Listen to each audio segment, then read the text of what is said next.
Hey, what is going on guys? Jay here from Maji and Jay. 3 days have gone by after the completion of the unboxing that you guys saw right there, that little mini clip that I created, and I decided to expedite it because I wanted to take my time to complete a semi-review of this phone, as it is absolutely spectacular. At this point guys, I'm still speechless and I don't have any words or explanation as to how Xiaomi was able to pull this out. $369. You guys can find this on Amazon with the Prime service, but I'm pretty sure that other websites may have it a little bit cheaper. But as we know, Prime is very quick with shipping. You only get it in about 2 days here in the USA. This phone is completely unlocked. I have it connected right now here with AT&T, as you can appreciate from the upper left hand side corner. I am getting 4G LTE connectivity with this phone, and this is the global version, as you guys saw from the box. And actually it is right here written on the side. It says it right there, global version. So this is designed to work pretty much around the globe. So this phone comes with the Android 8.1. It has the Snapdragon 845, which is the same as I have on the Samsung Galaxy Note 9 from my wife, and the Samsung Galaxy S9 Plus. It comes with the Adreno 630. On the front here we have a 6.18 inch display. It has a 1080p resolution with 401 ppi. Unfortunately guys, this is an LCD panel, so colors are not going to be as punchy as when you get something with an OLED display or AMOLED, but it is still a very nice display to look at. It's very refreshing. The colors are very nice and punchy, and overall I don't have a complaint, especially at this price point. So built in we have 6 GB of RAM with 64 GB of internal storage. You can also upgrade it here via the SD card slot up to 256 GB. It is a dual SIM, dual standby device, and like I said, right now I have it connected with AT&T. Towards the bottom side of the phone here we have the USB Type-C with the microphone and the loudspeaker. By the way, this device comes with stereo speakers, so we have one on the bottom and the other one is going to be here by the earpiece. Talking about the earpiece, right next to it we have a 20 megapixel sensor camera with the infrared scanner here for face recognition. Really cool. On the top side here we have the 3.5mm headphone jack with the secondary microphone, and on the right side we have the volume rockers up and down with the power key, and the back is made of metal. Unfortunately guys, with this device we don't have wireless charging, and I believe we don't have NFC as far as the settings go. I checked it and I couldn't find it. Then here we have the dual cameras. One is a 12 megapixel sensor camera, the other one is a 5 megapixel sensor. It has electronic image stabilization, so the videos look very nice and the colors are very good. It does have 4K up to 30 frames per second, and it has 1080p up to 240 frames per second. Then we got here the fingerprint scanner, the Pocophone logo, and when it comes to the physical aspects, that's pretty much it. Built in we have a 4000 milliamp battery, able to last the entire day, at least from my usage. Again guys, I've been using this phone now for 3 days and it's doing absolutely fantastic. Also, don't forget that we got the LED flash right here, and like I said, that's pretty much it here for the physical aspects.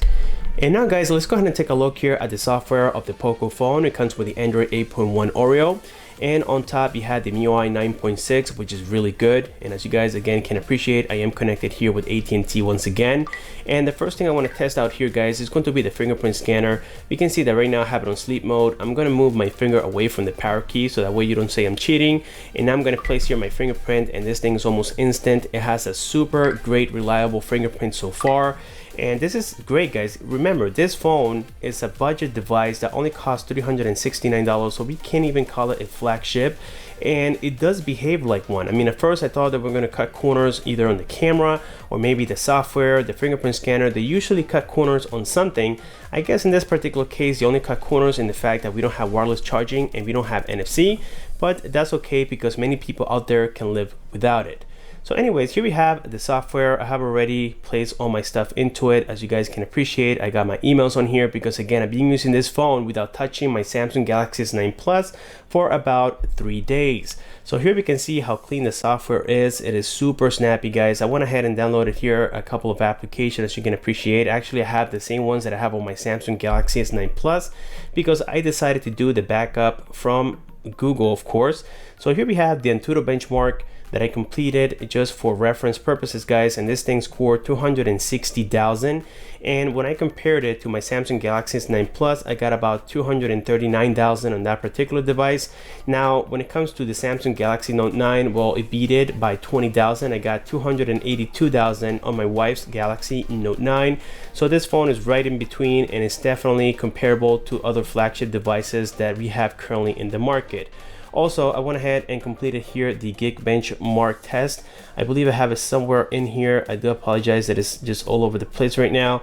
But anyways, here we have the application, and if we go here into history, we can see that, well, the last testing that I completed, which was today, here we can see the scoring. I got 2,440 for the single core, which is incredible, and 8,832 for the multi-core. Again, these are scores that only flagship devices will give you, but in this particular case, we are getting it from a phone that only costs 369 bucks. I still can't believe it, guys. I mean, you don't understand the excitement for when you see a device like this, and you really don't understand why it is so affordable. I mean, at this point, I thought it was going to have just some bloatware into it. I said maybe Xiaomi is going to load their crap into it, but no, guys, that's not even the case. This thing is super clean.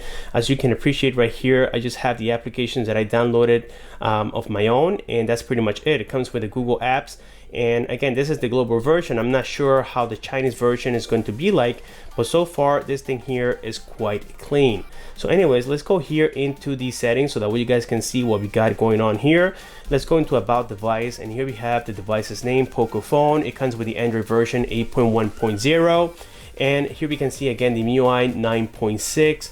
We got the CPUs, the Octa core processor, again the Snapdragon 845 with the 6 gigabytes of RAM, the internal storage. We can even see the available, which is about 43 gigabytes. That's excellent for right now for what I'm going to use it for. And again, you can still upgrade it with a TF card like I mentioned before. Now we got here notification and status bar. As you guys can see, we have seen these similar settings on other devices in the past.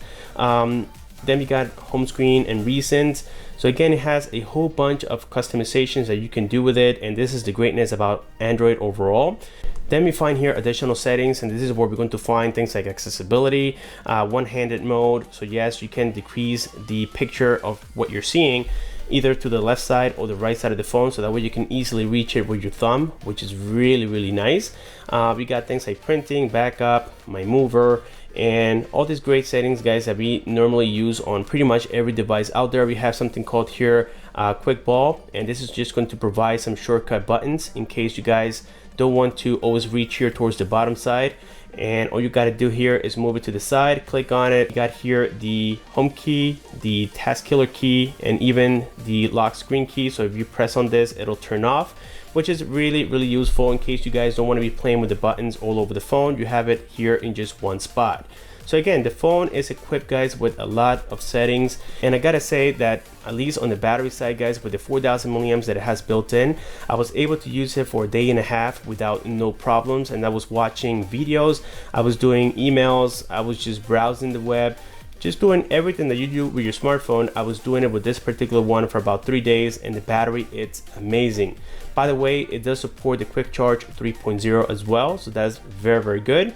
And talking here about YouTube, let's go ahead and open it, guys. I'm going to be playing one of the non-copyrighted songs so that way you guys can see or hear how loud the speaker is. Again, it comes with stereo speakers, so this one is going to be loud, and also this one, and it provides that perfect sound, at least from my testing, guys.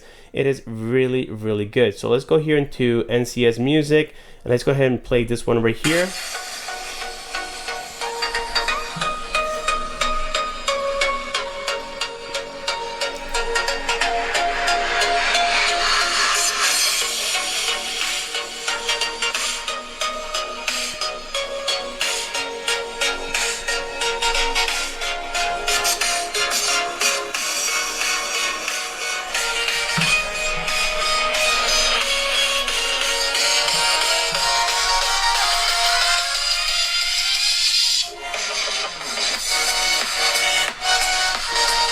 Alright guys, so there we heard the loudspeaker, and I have to say that it is super impressive for a phone that only costs $369.